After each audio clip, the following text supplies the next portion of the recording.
Dallas Cowboys training camp is officially underway in Oxnard, California, and on Tuesday afternoon, fans were treated to the first open practice of the season.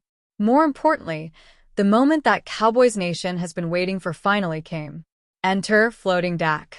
As Dak Prescott ran onto the field for his 10th NFL training camp in his Jordan 11 cleats, the annual sighting took place as ex-user Stephen Mack hit the perfectly timed screenshot to kick off the festivities.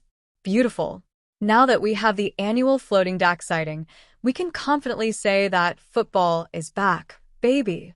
The 2024 campaign didn't go as well as the Cowboys would have liked, but 2025 is set up perfectly to be a bounce-back year.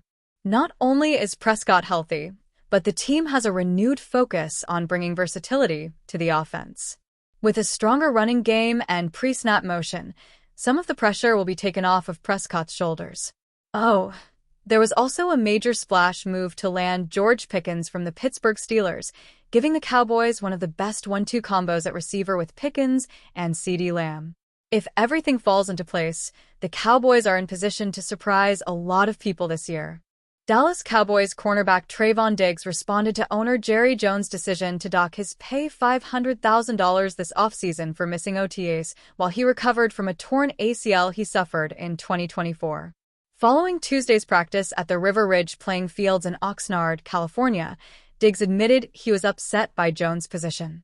He told Jane Slater of the NFL Network that he felt he could rehab better on his own than at the Cowboys facility. Trayvon Diggs was upset with Jerry Jones. "I was upset yesterday because it's not like I'm not putting the work and doing everything I'm supposed to do," Diggs said. "Of course, the Cowboys do a great job here, but I just thought it was for my best interest.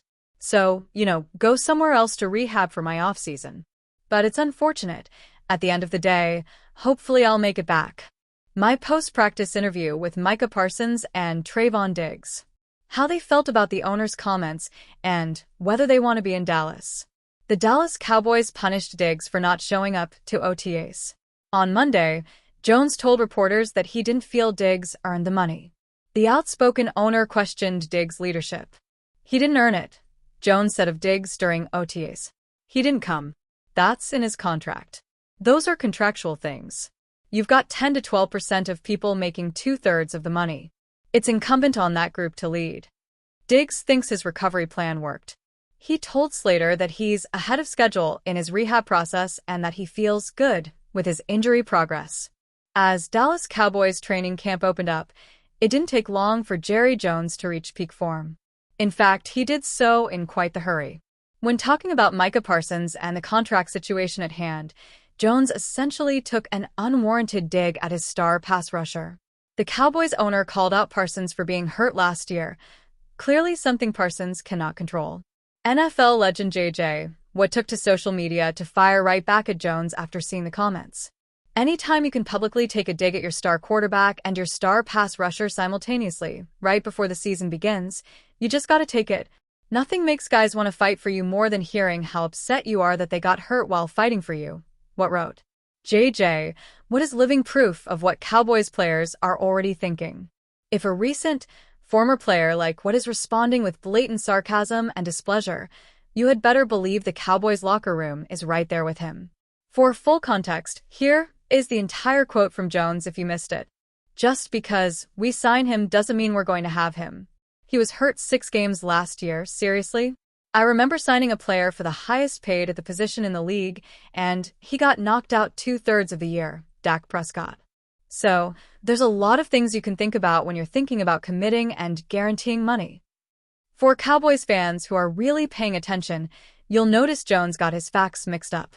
Parsons made it back in 4 weeks, not 6. So, there's that. What sarcasm and disapproval of Jones' comments only further cement just how out of line they were. But, at this point, would Cowboys fans expect anything different? Jones is going to say what he wants to say. We've long learned that by now. What fans and players most likely want at this point is pretty simple. Just pay the man and stop talking. Dan Patrick can relate to the tense negotiations between the Dallas Cowboys and Micah Parsons, recalling a similar standoff with ESPN.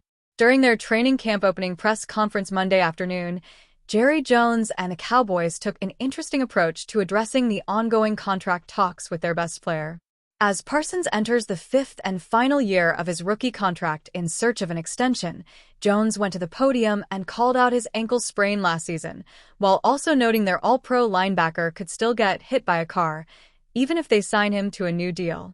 The bizarre tactic by Jones prompted Dan Patrick to recall discussing a contract extension with ESPN earlier in his career. The difference, however, is ESPN didn't do it publicly through the media. They just attempted to humble Patrick through his agent.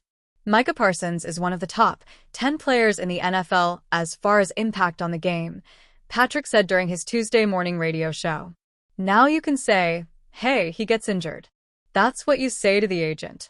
Hey, we're starting to get nicked up a little bit here. That's a concern I have. That's what a negotiation is.